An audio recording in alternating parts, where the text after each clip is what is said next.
Gemma Galanza nag-beast mode sa laban kontra Cherry Tigo. Rumesbak sa pag-aangas ng kabilang team. Triple-double performance for the MVP, usap-usapan na. Pero before we begin, please don't forget to subscribe, like, and comment on this video. I-click din ang notification bell para lagi kayong updated sa Creamline happenings. Nitong Sabado, muling naganap ang isa sa mga inaabangang banggaan sa Premier Volleyball League. Nagharap kasi ang Creamline Cool Smashers at Cherry Tigo Crossovers na parehong number 1 sa standings. Pero sa pagtatapos ng game, muling naiuwi ng CCS ang inaasam-asam na panalo. Narito ang naging breakdown ng laban.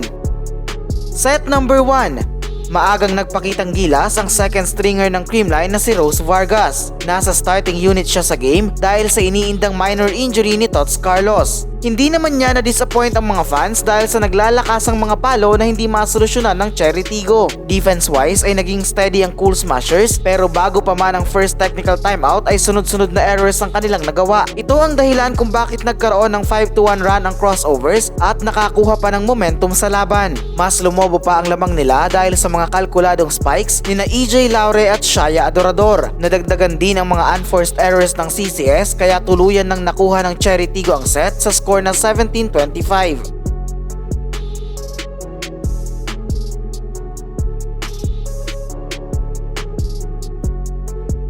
Set number 2.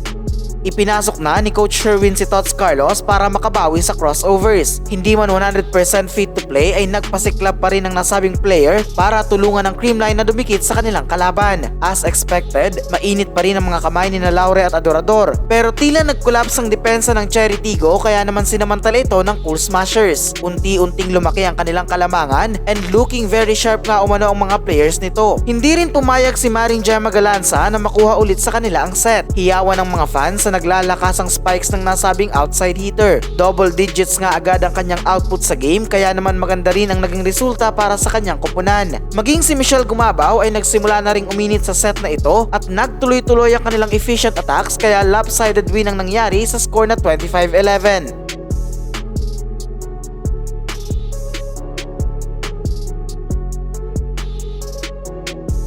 Set number 3. Dala-dala ng Cool Smashers ang kumpiyansa na nakuha mula sa previous set. Naging maganda agad ang net defense ng team at effective na naiko-convert ng mga spikers ang bawat set ni Gia Morado. Bumalik na nga ang deadly form ng Creamline matapos ang disappointing first set. Team effort ang nangyari dahil maging ang nasa likod ay nakakapag-contribute sa team. Sa gitnang bahagi ng set ay umariba naman si Seth Domingo gamit ang kanyang mabibilis na middle attacks. Maging ang mga combination plays para kay Maring Gemma ay hindi rin nasasagot ng kabilang team. Sinubukan naman ni Mylene Paat na habulin ang score pero sadyang nasa focus ang Creamline kaya nakuha nilang set 25-19.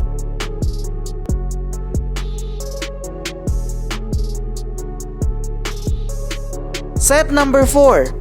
Mukhang nabuhayan na ang Cherry Tigo sa set na ito. Hindi sila pumayag na tapusin na agad ng Creamline ang laban. Pinagana nila ang kanilang middle hitters at mas pinabigat pa ang serves. Sa unang bahagi nga ng set ay lamang pa ng 4 na puntos ang crossovers. Hindi naman ito nagtagal dahil unti-unting hinabol ng Cool Smashers ang score ng kalaban. 5-1 run ang kanilang ginawa kaya nakaabante ulit sila sa laban. Hiyawan ng mga fans sa sunod-sunod na buwis-buhay saves ni Kyla Atienza. Talagang everything was working well sa kanila from offense to defense kaya naman hindi na nakahabol ang Cherry Tigo at nakuha na nila ang big win sa mga scores na 17-25, 25-11, 25-19 at 25-21.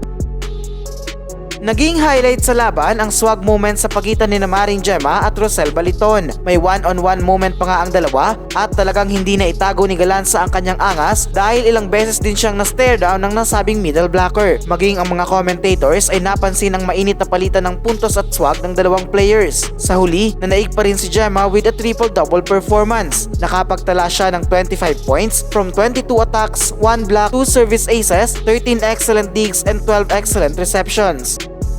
And that's it mga Ka-Volley News. Please continue supporting this channel para sa mga up-to-date na kaganapan sa Creamline World.